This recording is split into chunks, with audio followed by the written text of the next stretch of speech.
Rusty Quill presents The Magnus Archives.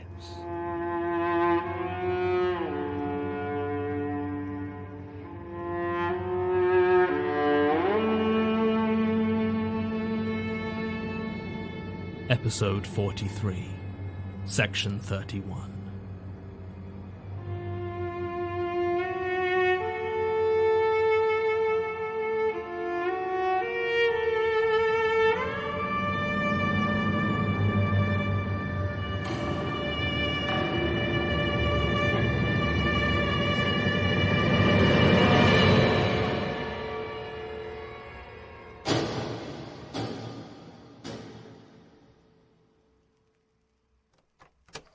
I really shouldn't be talking about it on tape. That's entirely up to you. You came to us. Yeah. Just want to talk about it with someone, you know? Very much so. I'm breaking the law by talking to you. You understand that? I think so. There's some sort of non-disclosure agreement, I believe. Pretty much. Do you need my real name? Technically, no, but from what I understand of your situation, you'd be rather identifiable even without it.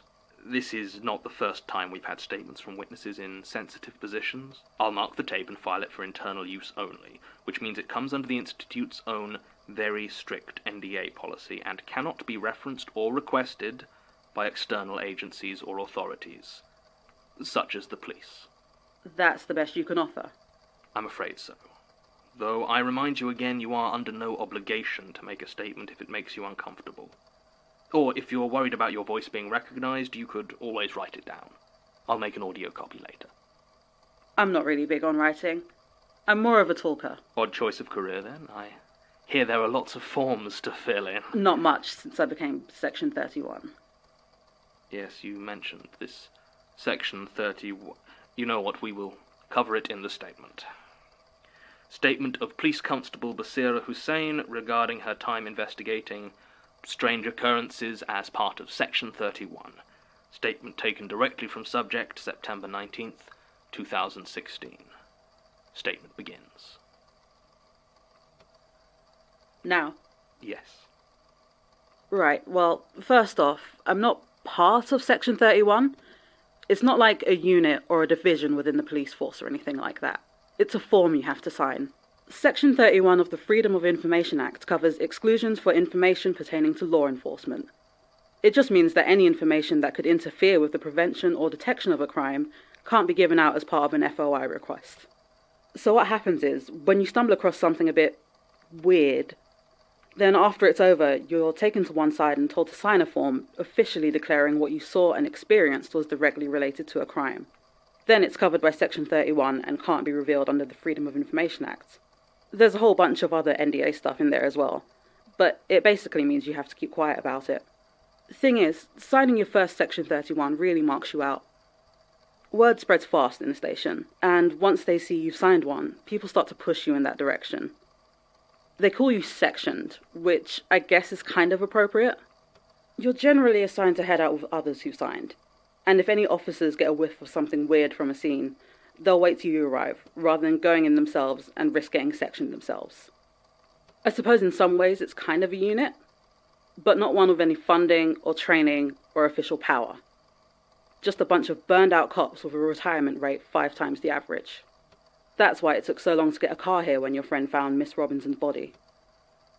I was on a burglary call out with Carver, the only other sectioned officer on shift, and you can bet no one else was responding to a call from the Magnus Institute.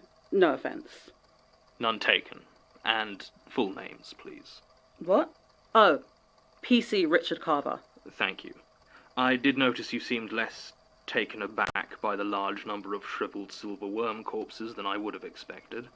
Yeah, I mean, that was easily one of the most disgusting things I've seen on the job, but not the weirdest. Shall we start at the beginning, then? Okay, well, the first time I got hit with a Section 31 was 5 years ago. August 2011. I'd got my badge the year before that and was still getting used to some of the more stressful bits of the job. The week before this happened, I'd heard an officer got his leg shattered by some arsehole with a cricket bat. We were speeding towards the scene, but couldn't do anything but listen to it over the radio. That sort of thing, it does something to your brain. That mix of adrenaline and helplessness. So, So I was still a bit rattled when the call came in. There was a fire out near Clapham. A residential home had gone up and the fire brigade were calling for some police backup. Apparently the homeowner was getting violent and there were suspicions of arson.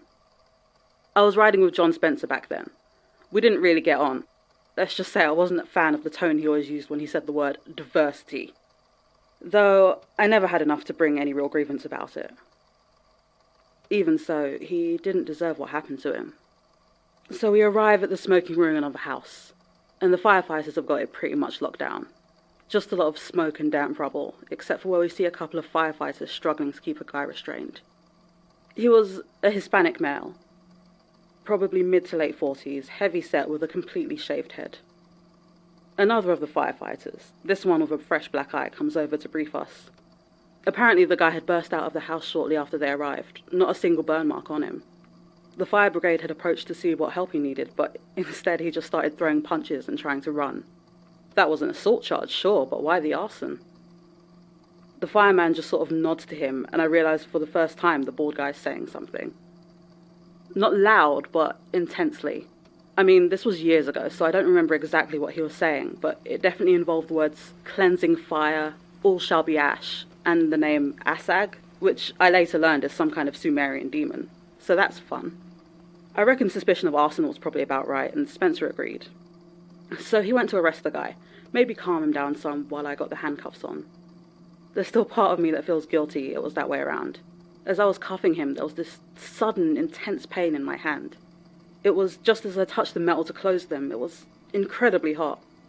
I once took a welding class ages back, just kind of on a whim, and made the mistake of forgetting that just because metal isn't glowing red doesn't mean it isn't scorching hot.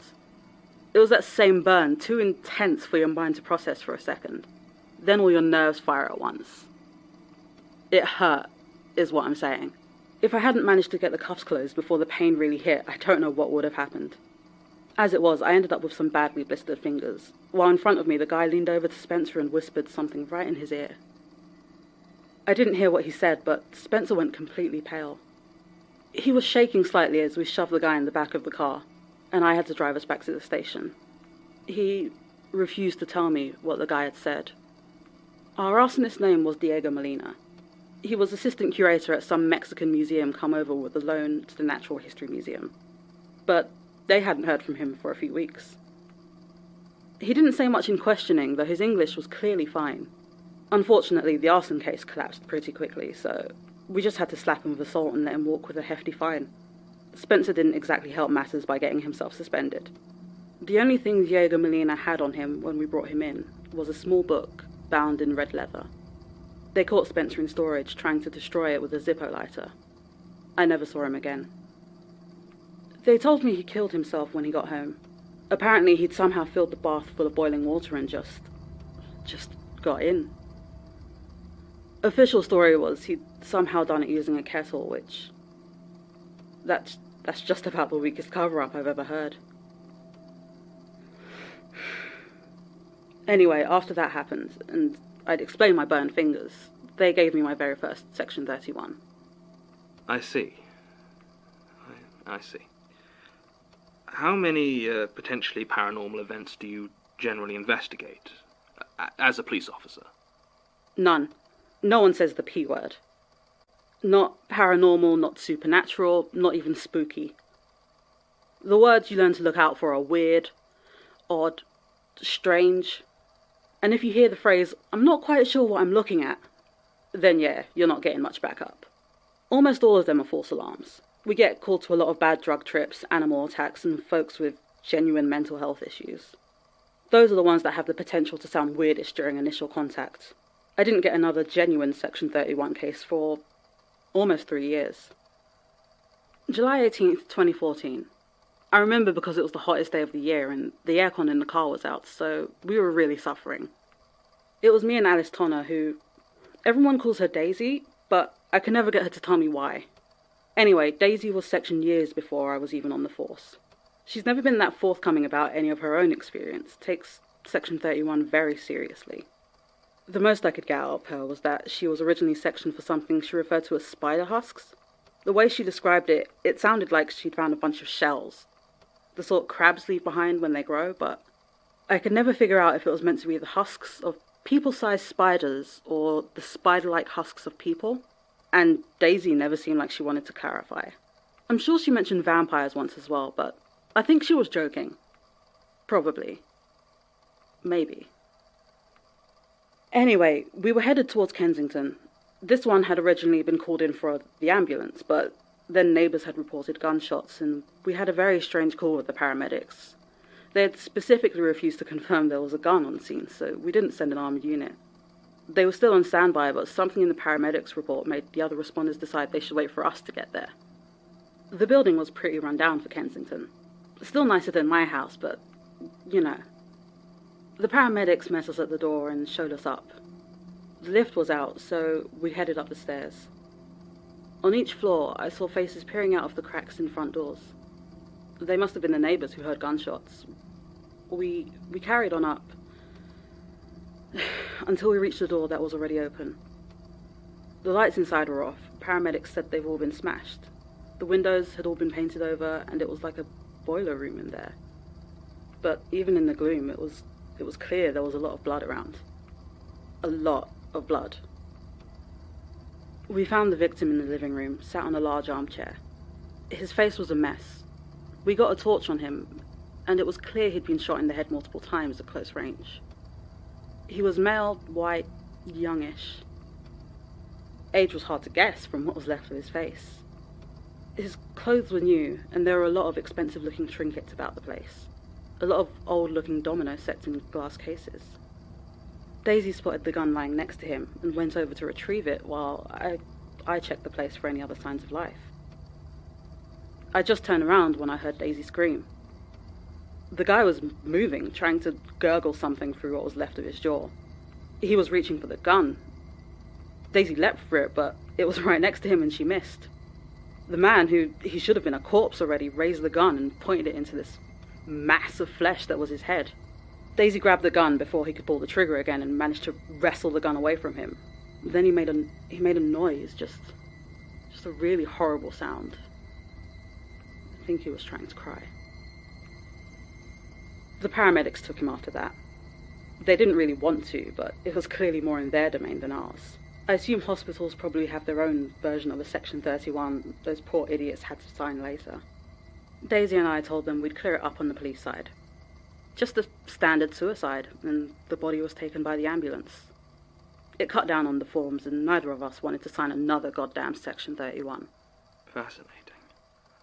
What other cases have fallen under this classification? Officially, I've only had one other, and that was yours. Officially? You get a few dozen calls a year from people who have strange experiences, but they don't have any evidence. I mean, if what they say is true, then it would be a Section 31, but there's nothing that can be investigated or proven, so there's nothing to report. I always feel bad for them. They're always so sincere, so sure you can help, but unless they can point to the ghost or the spooky clown doll or whatever, there's not really a lot we can do. I've also been quite lucky, to be honest. I've dodged quite a few of the nastier Section 31s over the years. I remember Harry used to get wasted and tell all sorts of grim stories. Full names, please. Sorry. Sergeant Harry Altman. Works with him a few years back before he retired. Right. So, just to return to Gertrude's body, that's currently considered a weird case. I mean, we're investigating it as a murder because that's what it is. But you guys are basically an automatic Section 31, so I've got almost no help on it. Maybe that's why I wanted to make a statement, you know? I can't talk to anybody about this stuff, and then I come here and you've got all these people's experiences listened to and file away. I don't know. I've been meaning to come in ever since that call out. Yes. So no one is helping you with Gertrude's case? No oversight? Not really. I tried making the argument that the murder didn't seem to connect to any of your paranormal business, at least not directly, but nope. I've got a shot corpse, 3 boxes of cassettes, and Daisy, who's CID now, which I suppose means it's technically her problem, but she's now the only detective who's already sectioned, so she's always way too busy. As far as I know, neither of us have even had a chance to actually start listening to the tapes. Interesting. Obviously, further investigation of the police cases to which Ms. Hussein refers is out of the question. Ensuring that the breach of non-disclosure and spreading of confidential information remains hidden is our top priority in this instance. Further investigation, however subtle, could put that in significant danger. Beyond that, Ms. Hussein did not appear to expect any such investigation. I can't say I blame her. Much as I value the deductive powers of my team, they are not trained detectives with the force of the Metropolitan Police behind them, so I imagine there would be little more they could unearth. Certainly nothing worth the risk. If nothing else, it appears we now have a name for our mystery burn victim from case 012-1102, Diego Molina. And I have a suspicion I know where he got that book. It's a shame he's dead, of course, but a piece of the puzzle is not something to be ignored. End recording. Supplemental. I have convinced Basira to give me access to the tapes. It won't be many or often, as they are currently police evidence and thus hard to subtly remove. And she can't necessarily guarantee the ones I get will be the most pertinent to the case, but it is still a significant victory. I only ever spoke to Gertrude once or twice during her time as archivist. I was very new. I don't remember what her voice sounded like. Part of me worries about what I might find on these tapes, but a bigger part of me worries I will find nothing. This uncertainty is wearing on me, and I don't know how much more I can take. End supplemental.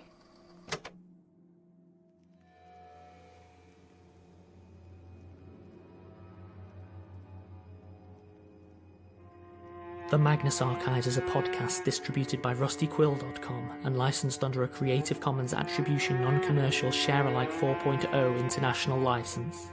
Today's episode was written and performed by Jonathan Sims, produced by Alexander J. Newell and Mike LeBeau, and directed by Alexander J. Newell. To subscribe, view associated material, and make donations, visit rustyquill.com. Rate and review us on iTunes, tweet us at The Rusty Quill, visit us on Facebook or email us at mail@rustyquill.com. Join our community on the forums via the website or on Reddit at r/the Magnus Archives. Thanks for listening.